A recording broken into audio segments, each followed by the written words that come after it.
Corridor خاموش ہو گیا۔ دیگر نرسیں ایک دوسرے کو دیکھنے لگیں۔ ایلن ملک میں طب متبادل کی سب سے بہترین تھی، جبکہ پروین عالمی سطح پر جدید طب کی سب سے بڑی ماہر۔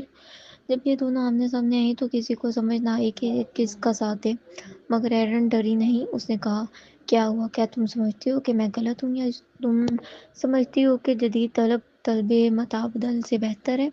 بہت سے لوگ یہ مانتے تھے کہ طب متبادل قابل اعتماد نہیں، خاص طور پر مغربی ممالک میں۔ کچھ تو اسے دھوکہ بھی سمجھتے تھے۔ ایلن کے الفاظ نے واضح طور پر پروین کے لیے جال بچھا دیا تھا۔ اگر وہ کہتی کہ جدید طب اچھی ہے تو وہ دارالحکومت کی زیادہ تر طب متبادل کے ڈاکٹروں کو ناراض کر دیتی، اور نیویارک میں ایسے بڑے بڑے طلباء تھے جو مل کر اس کی زندگی جبران بنا سکتے تھے۔ اور اگر وہ کہتی کہ طب متبادل اچھی ہے تو اس کی اپنی شہرت و وقار مجروح ہوتا۔ پروین نے اسے دیکھا اور سوچا، یہ عورت اسے نشانہ کیوں بنا رہی ہے؟ پھر اس کے ہونٹ ہلکے سے مسکرائے اور اس نے کہا، چاہے جدید طب ہو یا متبادل طب، میرے نزدیک یہ صرف طریقے ہیں علاج کرنے اور جان بچانے کے۔ ان میں کوئی اعلیٰ یا ادنی نہیں، ان کا موازنہ نہیں کیا جا سکتا۔ سب نے سر اسباب میں لایا۔ ایلن کا چہرہ سیاہ پڑ گیا۔ وہ ناخوش نظر آئی کیونکہ وہ پروین کو پہچان نہ سکی۔ اس نے طنزیہ لہجے میں کہا، پھر مس اسٹم نے جدید طب کیوں چنی اور طب متبادل کیوں نہیں؟ جتنا مجھے پتہ ہے تمہاری ماں طب متبادل کی دنیا کی ایک نابغہ روزگار شخصیت تھی۔ تم نے ان کی وراثت کو کیوں نہ سنبھالی، بجائے اس کے کہ تم طب جدید سیکھی؟ کیا یہ تمہارے رویے کو ظاہر نہیں کرتا؟ پروین۔ ایلن نے مزید ابرو چڑھا کر کہا، کیا یہ مت کہنا کہ یہ بس تمہارا شوق تھا؟ تمہاری ماں طب متبادل کی ماہر تھی اور تم نے جدید طب کو چنا۔ کیا یہ تمہارے رویے کو ظاہر نہیں کرتا؟ ہاں ہاں۔ پروین نے ہونٹ پیچھے کیا۔ یہ عورت اسے اس نقطے پر قید کرنا چاہتی تھی۔ وہ جدید طب کو طب متبادل سے بہتر سمجھتی تھی۔ وہ واقعی ضدی تھی۔ پروین نے ہلکی مسکراہٹ کے ساتھ کہا، تمہیں کس نے کہا میں نے طب متبادل نہیں سیکھی؟ اس کے ہلکے انداز پر ایلن چونکی، مگر پھر بھی طنزیہ کہا، اوہ، کیا تم نے طب متبادل سیکھا ہے؟ تو پھر میں نے کبھی تمہارا نام اس میدان میں کیوں نہیں سنا؟ یہ کہہ کر اس نے مزید بات نہ بڑھائی۔ موبائل دے کر کہا، خیر، میرے پاس مس سسٹم کے ساتھ بحث کرنے کا وقت نہیں ہے۔ میرے پاس ایک کیس ہے، میں مس سسٹم کی طرح فارغ نہیں ہوں۔ پروین۔ وہ کچھ بولتی اس سے پہلے ہی تانیہ نے کہا، ارے کیا ڈاکٹر ایلن خود چل کر پروین کے پاس بات کرنے نہیں آئی تھی؟ ہم نے تو آپ کو روکا بھی نہیں تھا۔ اب آپ ایسے کیسے کہہ رہی ہیں کہ جیسے پروین نے آپ کو تنگ کیا ہو؟ تھوڑا عجیب نہیں ہے ایلن؟ وہ تانیہ کو گھور کر واپس وہاں سے چلی گئی۔ ایلن کے جانے کے بعد پروین اور تانیہ نے ایک دوسرے کی طرف دیکھا اور جانے ہی والی تھی کہ اچانک جل کی غصے بھری آواز آئی، تانیہ، کیا یہ سب تم نے جان بوجھ کر کیا؟ پروین نے مڑ کر دیکھا تو تانیہ حیرت سے کھڑی تھی۔ اس نے جل کی طرف الجھن سے دیکھا۔ جل کی انگلی اس کی ناک کے قریب تھی۔ ڈاکٹر ایلن ریحانہ کے مالجا ہیں، تم نے یہاں اس کے ساتھ بدتمیزی کی ہے۔ تم یہی چاہتی ہو کہ وہ ریحانہ سے بدلہ لے؟ یہ سن کر تانیہ کا چہرہ سیاہ پڑ گیا۔ پروین کے دل میں ایک عجیب سا احساس بھر اٹھا۔ اس کے بھی 2 بچے تھے، مگر چاہے حارث ہو یا اسماعیل، وہ دونوں پر یکساں محبت نشان کرتی تھی۔ وہ ڈرتی تھی کہ کہیں کسی کو کم محبت نہ ملے اور دوسرا دل گرفتہ نہ ہو جائے۔ حارث فطری طور پر حساس تھا، جبکہ اسماعیل بے فکر طبیعت کی تھی، مگر اس نے کبھی کسی کو نظر انداز نہیں کیا تھا۔ آخر جل نے کیوں ایسا کیا؟ کیا واقعی تانیہ اس کی بیٹی نہیں تھی؟ ورنہ وہ یہ سب کیسے کر سکتی تھی؟ جل کو یہ بھی برا لگتا کہ پروین نے ایلن کو ناراض کیا، مگر وہ پروین پر غصہ کرنے کی ہمت نہ کر سکی اور اپنا غصہ تانیہ پر نکالا۔ تمہاری عمر کتنی ہو گئی ہے اور ابھی تک تمہیں عقل نہیں آئی؟ یہ بحث کا وقت تھا؟ چاہے کوئی تمہیں برا بھلا کہہ دے تو کیا ہوا؟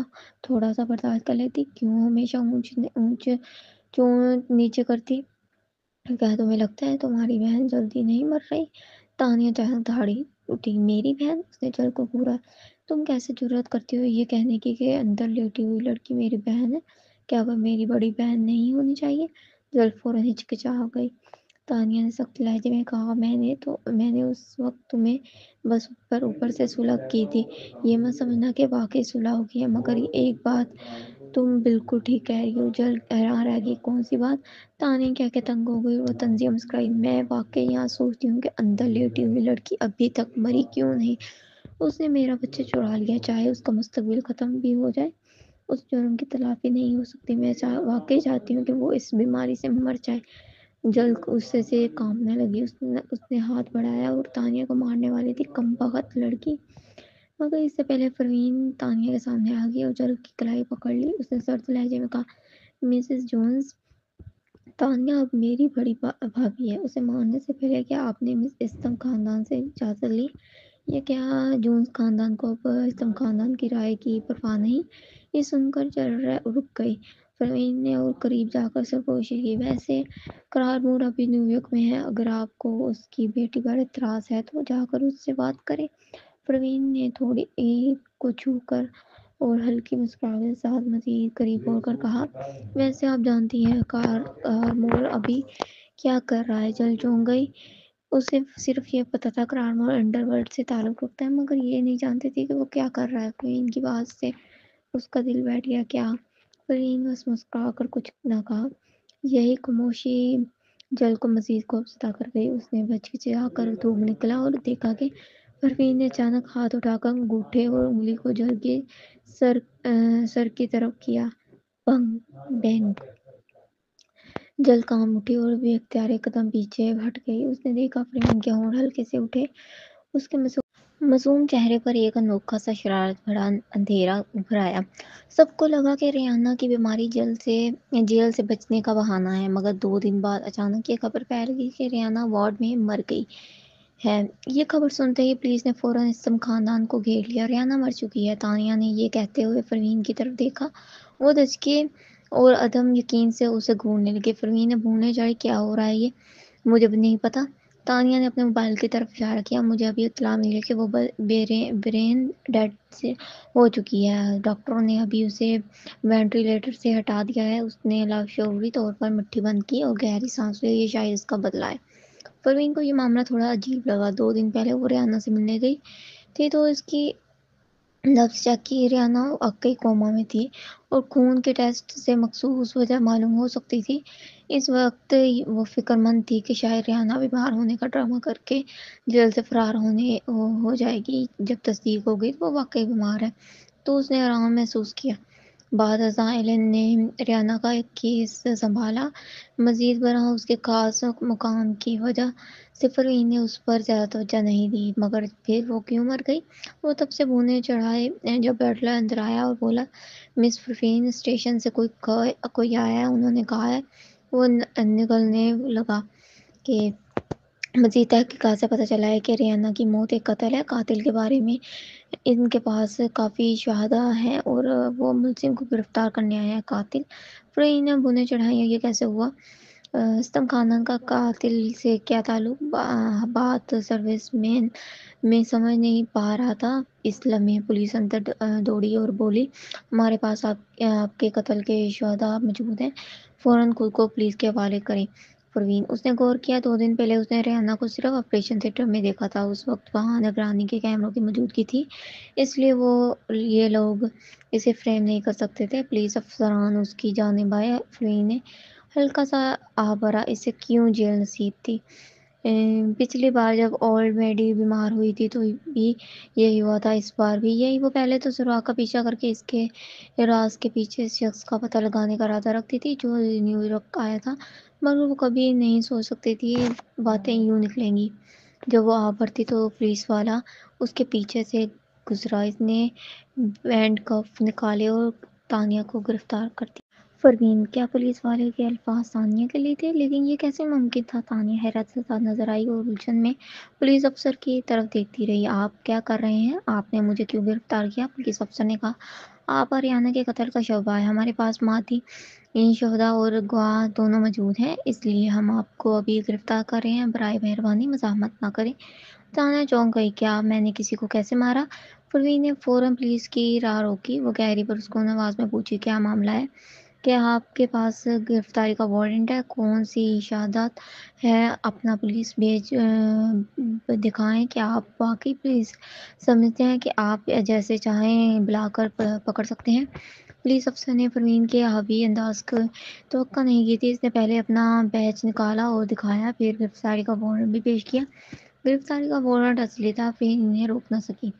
آگے کار اگر وہ حقیقت میں نہیں روکتے تو فرار ہو جاتی، تو یہ بات ثابت ہو جاتی وہ اپنے جرائم سے بچنے کے لیے فرار ہوئی ہے اور اس کی مجرمہ نہ حیثیت ثابت ہو جاتی۔ فرید نے تانیہ کی طرف دیکھا اور پرسکون لہجے میں کہا، تو پہلے جاؤ، میں وکیل سے رابطہ کرتی ہوں اور ضمانت کا انتظام کرتی ہیں۔ تانیہ نے گہری سانس لی اور سر ہلایا۔ ٹھیک ہے۔ جب تانیہ کو پولیس باہر لے گئی تو جیل بھی پہنچ گئی۔ جب اس نے تانیہ کو دیکھا تو آنکھیں سرخ ہو گئی، وہ پاگل سی ہو گئی۔ تانیہ، تم نے ریحانہ کو مار ڈالا، مجھے پہلے ہی پتا تھا، تم ہمیشہ چاہتی رہی کہ وہ مر جائے، ظالم قاتل، کاش میں نے تمہیں بچپن میں ہی گلا دبا دیا ہوتا، کاش میں تمہیں پھینک دیتی، تم جیسی کسی کو دنیا میں نہیں آنا چاہیے تھا۔ وہ غصے سے تانیہ کی طرف دوڑی مگر پولیس نے اسے روکا۔ جل کو کسی نے روکا، اس کے ہاتھ اور پاؤں رسنے کی کوشش کر رہے تھے مگر وہ تانیہ تک نہیں پہنچ پائی۔ وہ بددعا کرتی، تم نے میری بیٹی کو مار ڈالا، میں اب زندہ نہیں رہنا چاہتی مگر مرنے سے پہلے میں تمہیں بھی ساتھ لے کر جاؤں گی، تمہیں ضرور سزا دوں گی۔ پولیس نے تانیہ کے ارد گرد حفاظتی دائرہ بنا لیا۔ تانیہ نے حیرت سے جل کو دیکھا، اس کے سامنے وہ عورت پاگل ہو چکی تھی۔ یہ صاف تھا کہ وہ آخر دم تک لڑے گی۔ یہ ہمت تھی جو اس نے اپنی بیٹی کے لیے خطرہ مول لینے کے لیے اجازت دی تھی۔ یہ فائدے کے لیے نہیں تھا بلکہ سچی بے غرض ماں کی محبت تھی۔ مگر اگر وہ اپنی بیٹی سے اتنی محبت کرتی تھی تو وہ تانیہ کے ساتھ ہمیشہ اتنی سخت کیوں رہتی؟ تانیہ الجھن میں ریحانہ کو دیکھا اور بولا، کیا میں تمہاری بیٹی نہیں تھی؟ نہیں، میری طرح کی بیٹی میرے پاس نہیں ہے، تم قاتل ہو، تم خوفناک موت مرو گی، میں تمہیں مر جانے کے بعد جہنم کی گہرائی خائیوں میں بھیج دوں گی۔ یہ شاید برے خیالوں لانتیں تانیہ کو آہستگی سے پیچھے ہٹنے پر مجبور کر گئی۔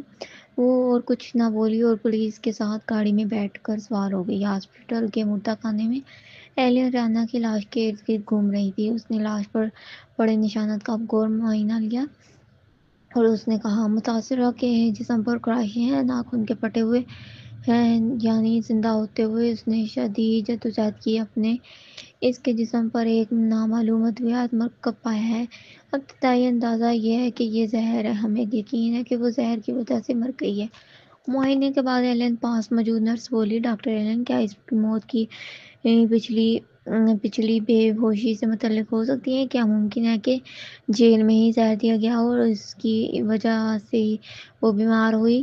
ہم نے بس نوٹس نہیں کیا۔ یہ باتیں سن کر ایلن نے مٹھی مضبوطی سے بند کر لی۔ اس نے نرس کی طرف تیز نگاہ ڈالی، تم کیا بکواس کر رہی ہو؟ ہم واقعی اس کی بے ہوشی کی وجہ سے معلوم نہ کر سکے مگر ہم نے خون میں کچھ بھی نہیں پایا۔ واضح طور پر تانیہ کے دیکھنے کے بعد ہی وہ زہر کی وجہ سے مر گئی، جوان نرس نے کہا۔ مگر کیا؟ ایلن نے اس کی طرف غضب سے دیکھا، کیا تم ڈاکٹر ہو یا میں؟ یہاں تک کہ اگر ایک فارنس ڈاکٹر آ کر تحقیقات کرے تو یہی نتیجہ نکلے گا۔ جوان نرس نے دانت پیسے، اسے معلوم تھا کہ معاملہ اس طرح نپٹانا ہوگا ورنہ اس کا مطلب یہ نکلے گا کہ ایلن کی طبی مہارت کمزور ہے اور وہ ریحانہ کا صحیح علاج نہ کر سکی۔ پھر بھی وہ بولی، ڈاکٹر اینتھونی بھی ہیں، اگر بین الاقوامی ماہر اصل وجہ بتا سکے تو کیا ہوگا؟ لیکن جو ہی اس نے یہ کہا ایلن مسکرائی، وہ تو پہلے ہی مر چکی ہے۔ کیا تم سمجھتی ہو کہ کوئی عام ڈاکٹر اس کی لاش دیکھ کر کچھ بتا سکتا ہے؟ جب میں موجود ہوں تو فورنسک ڈاکٹر بھی اس کے قریب نہیں جا سکے گا۔ اور پھر اس نے کہا، فکر مت کرو، جب تک خاص ڈپارٹمنٹ سے کوئی نہیں آتا میری رائے کو کوئی پلٹ نہیں سکتا۔ نرس دنگ رہ گئی۔ خصوصی شعبہ؟ نوجوان نرس اس کے بارے میں نہیں جانتی تھی، لہٰذا ہچکچاتے ہوئے پوچھا، وہ کیا ہوتا ہے؟ ایلن نے کہا، یہ عام پولیس سروس سے شروع اوپر والا شعبہ ہے، اگر وہ کیس سنبھال لیں تو ہم سب کو ان کی بات ماننی پڑے گی۔ چھوڑو، اگر میں تمہیں سمجھاؤں تب بھی تم نہیں سمجھو گی۔ ویسے بھی جب یہ کیس کامیابی سے بند ہو جائے گا تو میرا اتنا تجربہ ہو جائے گا کہ میں خصوصی شعبے میں درخواست دے سکوں گی۔ اگر وہ خصوصی شعبے میں شامل ہو جاتی تو یہ اس کے لیے باعث فخر ہوتا۔ اور خصوصی شعبے کے کیپٹن فرشاد کی بھی ایک وقار تھی، سب اس کی تعریف کرتے ہیں۔ یہ سوچ کر ایلن کا چہرہ خوشی سے کاٹ سا ہو گیا اور وہ خوشی پرجوش ہو گئی۔ اس نے اپنی تشخیصی رپورٹ اور پوسٹ مارٹم رپورٹ پر دستخط کیے اور نرس کو تھما دیے۔ پھر اس نے نرس کی طرف دیکھا اور کہا، موت کی وجہ طے ہو چکی ہے، اب لاش کو جلا دیا جائے۔ نرس حیران رہی، اتنی جلدی؟ ہاں، ابھی گرمی ہے، لاشیں اگر زیادہ دیر پڑی رہیں تو گل سڑ جاتی ہیں، چاہے فریزر ہو، پھر بھی اسے رکھنے کی ضرورت نہیں۔ نرس معتمدانہ بولا، پھر میں مقتول کے اہل خانہ سے رابطہ کرتی ہوں۔ ٹھیک ہے، ایلن نے فوراً کہا، ابھی رابطہ کرو۔ نرس نے اتنی جلدی رفتاری کی توقع نہیں کی تھی۔ وہ ہچکچاتے ہوئے بولا، اچھا۔ جب تانیہ کو لے جایا گیا تو اس نے پروین سے صرف ایک جملہ کہا تھا، میاں کا اچھا خیال رکھنا۔ تانیہ لے جائے گی تو پروین اوپر گئی۔ ہفتے کا دن تھا، اس لیے بچے اسکول نہیں گئے تھے۔ وہ اندر کھیل رہے تھے اور نیچے کی ہلچل سن کر حیران نظر آ رہے تھے۔ جب پروین اندر آئی تو اس نے میاں کو گھبرا کر جوتے پہنتے کھڑی پایا۔ وہ چھوٹی سی آواز میں بولی، امی کو کیوں گرفتار کیا گیا ہے؟ حارث بولا، پریشان مت ہو، شاید انہوں نے غلط بندہ پکڑ لیا ہے۔ شمائل اپنا فون پکڑے کھڑی تھی، وہ ایک تیز ٹیم میچ میں مصروف تھی، مگر اس نے میاں کو دیکھا اور پھر نیچے جھانکا۔ چند لمحوں کی ہچکچاہٹ کے بعد اس نے فون پھینکا اور جوتے پہن لیے۔ چلو نیچے جا کر مما سے پوچھتے ہیں۔ پروین نے دروازہ کھولا اور اندر گئی۔ تینوں بچوں کو دیکھ کر اس نے کہا، میاں آپ کی ماں کو کچھ کام ہے، اسے پولیس اسٹیشن جانا پڑے گا۔ فکر مند نہ ہو، میاں ہچکچاتے ہوئے بولی۔ کیا وہ واقعی بالکل ٹھیک ہے آنٹی؟ پروین گھٹنوں پر بیٹھ کر اس کے بالوں میں ہاتھ پھیرتے ہوئے بولی، وہ بالکل ٹھیک ہے۔ تمہاری ماں بہت پیاری ہے اور پولیس والے برے لوگ پکڑتے ہیں، وہ آپ جیسی ماں کو کیوں پکڑیں گے؟ میاں نے سر ہلایا اور غور سے کہنے لگے، جی آنٹی پروین صحیح کہہ رہی ہیں۔ تو پھر امی کب واپس آئیں گی؟ وہ آج رات واپس آئیں گی۔ پروین صبر سے اسے تسلی دیتی رہی، اس کی آواز نرم مگر پراسرار تھی۔ پھر اس نے شمائل کی طرف دیکھا، ننھی سی لڑکی کی بڑی آنکھیں ادھر ادھر دیکھ رہی تھیں۔ وہ چپکے سے منہ بناتے ہوئے پروین سے کہی، امی آپ جھوٹ بول رہی ہیں۔ پروین خاموش رہی، وہ جانتی تھی کہ یہ بچی ہوشیار ہے اور سمجھ جاتی ہے کہ حالات سادہ نہیں۔ پھر بھی اسماعیل نے میاں کو تسلی دی۔ وہ پراعتماد سے انداز میں بولی، میاں ڈرو مت، اگر واقعی تمہاری امی کو کچھ ہوا بھی تو میری امی بیٹھ کر کچھ نہیں کریں گی، اور ویسے بھی تمہارے ابو بہت طاقتور ہیں، اگر وہ نہ کر پائے تو میرے ابو ضرور کریں گے۔ میاں نے سر ہلایا، اگر تمہارے ابو بھی نہ کر پائے تو میری خالہ اور دادی کو بتا دینا۔ اسماعیل نے اپنا سینہ تھپتھپایا، فکر مت کرو، میری خالہ اور دادی بہترین ہیں۔ اسماعیل کے اعتماد سے میاں مطمئن ہو گئی اور بولی، ٹھیک ہے۔ پروین بولی، ابھی تو تم لوگ یہاں کھیل لو، میں نینی کو کہہ دوں گی، وہ تم سب کا خیال رکھیں گی۔ آج تم سب گھر میں اچھے رہنا، ٹھیک ہے؟ وہ میاں، ٹھیک ہے اسماعیل، فکر مت کرو امی، میں میاں اور حارث کا خیال رکھوں گی۔ حارث خاموش۔ جب پروین نے دیکھا کہ میاں پرسکون ہو گئی ہے تو وہ بالکل باہر نکلی اور جوہل کو فون کرنے کے لیے اپنا فون اٹھایا۔ جیسے وہ باہر نکلی، اس نے اپنی پینٹ کے نیچے ہلکا سا کھینچ محسوس کیا۔ نیچے جھک کر اس نے حارث کے سنجیدہ مگر پختہ چہرے کے ساتھ دیکھا۔ وہ کچھ لمحات سوچ کر بولا، امی میں نے دیکھا کہ چھوٹی مما کو انہوں نے ہتھکڑی میں لے لیا ہے۔ پروین، کیا اس کا بیٹا اتنا ہوشیار تھا؟ جھوٹ بولنا بہت مشکل تھا۔ وہ کچھ کہنے لگی، حارث نے واضح انداز میں تجویز دی، آپ فوراً چچا اور ابو کو بتائیں اور وکیل کو کہہ کر ضمانت کروائیں۔ اگر وہ گرفتاری کے لیے آئے تھے تو ان کے پاس وارنٹ ہوگا، یعنی ان کے پاس ٹھوس شہادت ہے، مگر چھوٹی مما نے کچھ برا نہیں کیا۔ آپ کو شہادت دیکھنی چاہیے، اگر میں غلط نہ ہوں تو شہادت میں چھیڑ چھاڑ کی گئی ہے۔ پروین نے اس منفی دلیل کو سن کر پہلی مرتبہ یہ محسوس کیا، اس کا بیٹا واقعی بہت ذہین ہے، اگرچہ وہ کم بات کرنے والا ہے اور ریاضی اور الفبا کے سوالات میں مصروف رہتا، مگر مشکل حالات میں بھی وہ پرسکون اور سوچی سمجھی سوچ رکھتا تھا۔ واقعی ہنٹس خاندان کے لائق بچہ تھا۔ پروین نے حارث کے سر کو سہلایا، ٹھیک ہے میں یہ سب کروں گا، مگر میاں کا موڈ خراب ہے، کیا تم براہ کرم اس کا خیال رکھو۔ حارث نے معصوم انداز سے کہا، امی میں 3 سال کا بچہ نہیں ہو رہا، بچوں کو منانا اس پر اثر نہیں کر رہا۔ پروین سنجیدگی سے بولی، حارث میں تمہیں منا نہیں رہی، میں سچ کہہ رہی ہوں، شمائل ہے، مجھے اس پر بھروسہ ہے، مگر تم ہی دیکھو گے تو مجھے سکون ملے گا۔ یہ سن کر حارث کا چہرہ شرم سے لال ہو گیا۔ وہ سر ہلایا اور اپنی بہن کا دفاع کرتے ہوئے کہا، بہن بھی بہت اچھی ہے پروین، یہ بچہ واقعی پیارا تھا۔ پروین گھر سے نکل کر جوئل کو فون کیا۔ جوئل پولیس کی آمد سے پہلے ہی حالات سے جان گیا تھا۔ اس نے کہا، میں وکیل لے کر آ رہا ہوں، شاید وہ میرے ساتھ آئیں۔ پروین نے سر ہلایا۔ ٹھیک ہے۔ پروین اور جوئل کو معاملہ عدالت میں جانے تک تانیہ سے ملنے کی اجازت نہیں تھی۔ صرف وکلاء ہی اس پر بات کر سکتے تھے۔ تقریباً نصف گھنٹے بعد وکیل کشیدہ چہرے کے ساتھ باہر نکلا۔ اس کی آنکھوں میں فکری لکیریں تھیں۔ وہ بولا، معاملہ واضح ہو گیا ہے، واقعی ان کے پاس مسز ٹرنر کی گرفتاری کے لیے شہدا موجود ہیں۔ ریانہ کی موت اس کے جسم میں پائے گئے زہریلے مادوں کی وجہ سے ہوئی ہے۔ جب وہ حراست میں تھی تو صرف مس پروین ہی ایسی تھی جس نے اسے دیکھا تھا۔ اس نے ریانہ کی انفلوئنس میں کچھ ملا دیا۔ یہ سب نگرانی کیمروں میں ریکارڈ ہو چکا ہے۔ ہم اس وقت زبردست مشکلات میں ہیں۔ تانیہ نے اس کا ہاتھ پکڑ لیا۔ یہ آپ کی غلطی نہیں ہے، یہ میری غلطی ہے۔ میں نے سب کچھ چھپا لیا اور کچھ نہیں کہا۔ میں نے اپنی حماقت پر خود قصوروار ٹھہرایا۔ اس وقت جل کی باتوں پر یقین کیا اور بیرون ملک چلی گئی۔ جب مجھے پتہ چلا کہ میں ماں بننے والی ہوں تو میں نے زبردستی بچی کو جنم دیا، مگر میرے پاس اسے بچانے کی طاقت نہیں تھی۔ یہ کہتے ہوئے اس کی آواز آنسو سے رن کی۔ اس لیے میں اپنی بیٹی کو ہمیشہ اس کے سائے میں نہیں رکھ سکتی تھی۔ میں چاہتی ہوں کہ میری بیٹی جان کے لے کے جو بھی اس کے ساتھ برا کرے گا وہ قیمت ادا کرے گا۔ آنسو اس کے رخسار پر بہنے لگے، لیکن جوئل نے پختہ لہجے میں کہا۔ وہ اچانک کھڑا ہو گیا۔ تانیہ، تمہیں میری خاطر چھپانے کی ضرورت نہیں۔ میں جانتا ہوں تم مجھ سے محبت کرتی ہو، لیکن اتنی حماقت کی کوئی ضرورت نہیں۔ ویسے بھی تم یہ دعا اکیلے نہیں خرید سکتی۔ تانیہ نے ہونٹ کاٹ دیا۔ ہاں، عام لوگ یہ دعا نہیں خرید سکتے، لیکن مستقبل کی استم فیملی کی خاتون اعلیٰ خانہ کیا نہیں کر سکتی؟ اس نے جوئل کے نام پر یہ دعا خریدی تھی۔ وہ روتے ہوئے بولی، میں نے تو اپنے جرم کا اعتراف کر لیا ہے۔ میاں اپنے باپ کے بغیر نہیں رہ سکتی۔ جوئل، اگر تمہیں ابھی بھی مجھ سے کوئی محبت ہے تو اس وقت کم ظرفی مت دکھاؤ۔ جوئل نے خاموشی اختیار کی اور صرف یہ کہا، میاں لڑکی ہے، اسے اپنی ماں کی زیادہ ضرورت ہے۔ پروین نے یہ منظر دیکھا۔ دونوں کے درمیان جھگڑا چل رہا تھا۔ وہ ابھی تک اس خبر کو ہضم نہیں کر رہی تھی جو اسے ملی تھی۔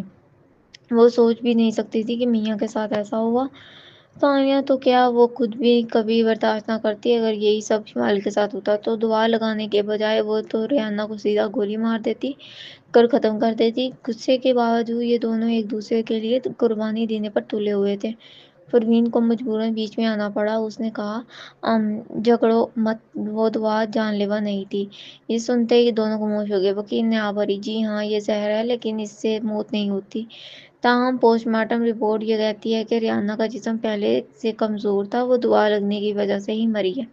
تانیہ سے کڑوا سا سونا ہنسا۔ یقیناً مجھے معلوم تھا کہ اس سے وہ مرے گی نہیں۔ اگرچہ اس وقت میرا ضبط ختم ہو گیا تھا، لیکن میں جانتی تھی کہ میاں کو ابھی بھی میری ضرورت ہے۔ میں اپنی زندگی اس کمینے کی نثر نہیں کر سکتی، اس لیے میں نے اپنی ایسی دعا ڈھونڈی جو تکلیف دے مگر جان نہ لے۔ مجھے یہ گمان نہ تھا وہ مر ہی جائے گی، چاہے تانیہ کتنی بھی ناراض تھی۔ میاں کو تنہا نہیں چھوڑ سکتی تھی یہ، لیکن اپنے غصے کو بھی نگل نہیں سکتی تھی، لہٰذا اس نے سمجھوتا کیا تھا۔ اس نے ریانہ کو ایک محفوظ طریقے سے سزا دینی چاہیے تھی، مگر اس دعا نے جو صرف اعصاب پر اثر کرتی اور جسم کو نقصان نہیں دیتی تھی، واقعی ریانہ کی جان لے لی۔ وکیل نے سن کر پوچھا، جب تم نے آن لائن تلاش کی تو کیا لفظ لکھے تھے؟ تانیہ نے جواب دیا، پینفل بٹ ناٹ فیٹل، یعنی تکلیف دہ مگر جان لیوا نہیں۔ وکیل نے سکون کی سانس لی، یہ اچھا ہے، ہم اسے بطور دفاع استعمال کر سکتے ہیں۔ اس سے ثابت ہوگا کہ تمہارا قتل کا کوئی ارادہ نہیں تھا، یہ حادثاتی قتل ہے، اور چونکہ تمہارے پاس بچی ہے، میرا خیال ہے جج رحم کرے گا۔ جوئل نے فوراً پوچھا، کتنی رعایت مل سکتی ہے؟ وکیل نے جواب دیا، مسٹر ایسم، اگر یہ آپ کرتے تو یہ ارادتاً قتل ہوتا، لہٰذا صرف محترمہ تانیہ کے لیے یہ اتفاق قائم آئے گا، اور چونکہ یہ ارادتاً نہیں تھا اور ریانہ کی حرکتیں بھی بہت نفرت انگیز تھیں، جج تانیہ پر ترس کھائے گا۔ مجھے یقین ہے زیادہ سے زیادہ 3 سال کی سزا ہوگی۔ تانیہ نے سن کر جوئل کی طرف دیکھا، میرا انتظار کرنا، 3 سال بعد میں تم سے ملوں گی۔ جوئل نے ہونٹ بھیج لیے اور کہا، 3 سال بعد میں تمہیں شاندار شادی دوں گا۔